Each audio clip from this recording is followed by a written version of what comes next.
sell t-shirts and you've been struggling to find niches to design in, then you're in the right place. Today, we're gonna do research together to uncover some unsaturated t-shirt niches. And at the end, I'll even show you a free secret Etsy hack to finding bestsellers in this niche so you can study your competition. So to do this, I am gonna be using Erank. You can get a free 7-day trial in the links below. But coming into the search bar, I'm gonna first search up t-shirt. Once this comes up, I'm going to scroll down and you can change your columns. And the ones I like to look at are search trends and Etsy competition. So I make sure I always have these open. So I'm actually going to export this and we're going to start working with this data. Then I'm going to go to Google Sheets. If you have Excel, you can use that as well. And I'm going to hit File, Import, and I'm going to bring in that CSV file. Once this opens, we're going to get a page that looks like this. And I'm going to create another column. And I'm going to call this, you can call it whatever you want. I'm going to call it search ratio. I think I called it something different in another video. Title does not matter. And what I'm going to do is I'm going to hit equal. I'm going to grab the Etsy competition divided by the average searches. And then I'm going to hit return or enter. And then it's going to give me this autofill and I'm going to hit yes. So this applies to all of the rows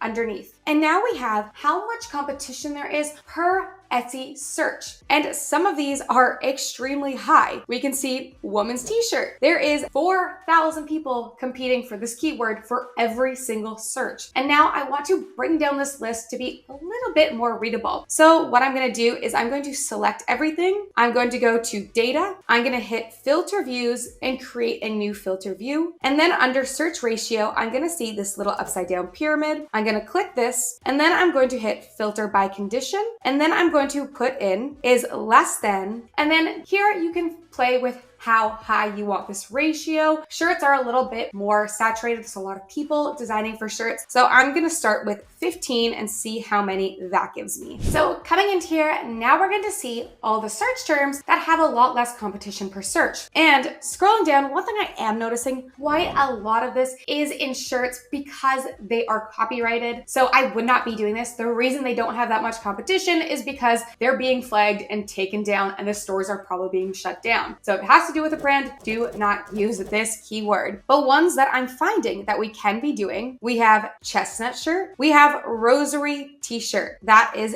doable. We have boy mom t-shirt. I also wouldn't do this one. There has been trademarks for the word boy mom when it's not separated with a space. So I'm also going to avoid this one. If you don't know how to check the new USPTO system to check for trademarks like this, you can watch my other video, which is going to be linked right here. But coming down, we also have Nara t-shirt. I'm hoping that this one applies to Nara, the location, which is in Japan, one of my favorite places ever. If you haven't gone, the deer will come and bow to you to ask for food. It's super cool. Even if this one does have a brand, if you do the location, it's okay. Scrolling down, we have Tabasco shirt. Sounds great, but still probably crossing a trademark. We have Canary t-shirt. We have things like tulip, Lego I wouldn't do, Tahoe, which is a location, which is fine, a hookah shirt. We have Outer Banks t-shirt. If this is trying to profit off of the show Outer Banks and not the location, don't do it. We have Mujeres t-shirt, Triumph shirt, Shisha t-shirt. So there's tons of options in here. And if you want to narrow this down even more, we can go back up to search ratio and we can actually just make this less. So if we want to only see ones that have 10 people competing per search, we can hit OK and we can bring this down a little bit more. But one thing you have to think about as well is that not every single person will search for a t-shirt with the word t-shirt. In fact, I usually look up with the word shirt. So I also want to go pull the keywords for that. So I'm going to come back to Erank. I'm going to look up the word shirt instead, and then we're going to do the exact same thing. I'm just going to bring it in as another tab on my Excel sheet. So after I've resaved the shirt keywords, I'm going to do the import again. Only this time, instead of creating a new spreadsheet, I'm going to hit insert new sheet and hit import data. This is just so now we can keep these in one file together. So we have t-shirt over here. I'm going to rename this t-shirt. And then we have shirt over here. And I'm going to do the same, adding a new column and then the same type of filtering that we did on the last sheet. And now we can see some completely different keywords because for some niches, it seems people search up the word shirt. So when you're doing things like sweatshirt, you should also think of keywords like sweater, like crew neck, other ways people might search for the product that you sell. And one thing that I am noticing between t-shirts and shirts is actually that if you take a look at the average amount of searches within just a few different rows, we're already down to 200 searches per month versus taking a look at shirt. There seems to be a lot more searches that have a decent amount of competition that makes sense. We have ones up here with over 4,000 searches a month with still competition, but the search ratio still hints towards this being a good niche that we can design in. So actually, I'm gonna pull my top 10 keywords from the shirt tab, just because with the search ratio being the same between the two, we have more options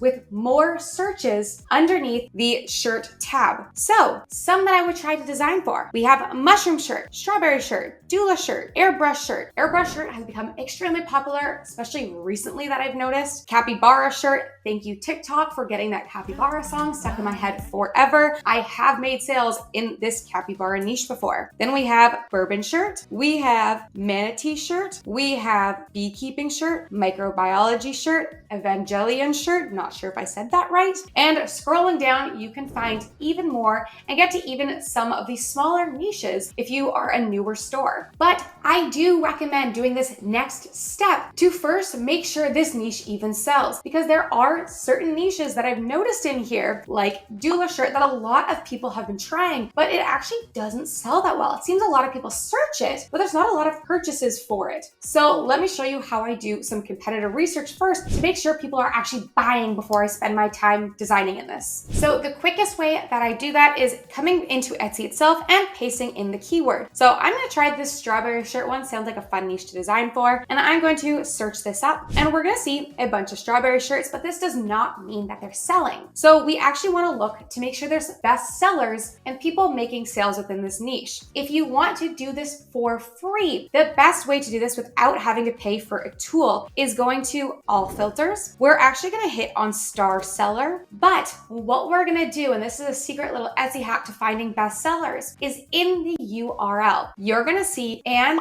is _star_ seller. And you're gonna double click on that, and you're just gonna remove the word star and put in best and hit return. And now I'm gonna scroll down, and I'm going to avoid these ones that say ad. It's usually the top ones here, because those ones were paid to be there. They're not that ranking that high, but we're going to see some best sellers. So we have this strawberry shirt, we have this one here, we have this one, we have this one here, this one not so much, we have this one, we have this fruit one. So this is looking good for me. If I'm noticing that there's best sellers within this keyword, that means this niche is actually buying shirts. And another quick way to do this, if you do want to pay for a tool, is by using Everbee. And what you can do is use Everbee and hit product analytics. You're gonna make sure that you have all of the products showing, so it might automatically bring you to the first 70. You're gonna hit search entire database, and then I'm going to filter or sort by monthly sales. And I'm gonna take a look at these, and the top 3 are making quite a bit of monthly sales,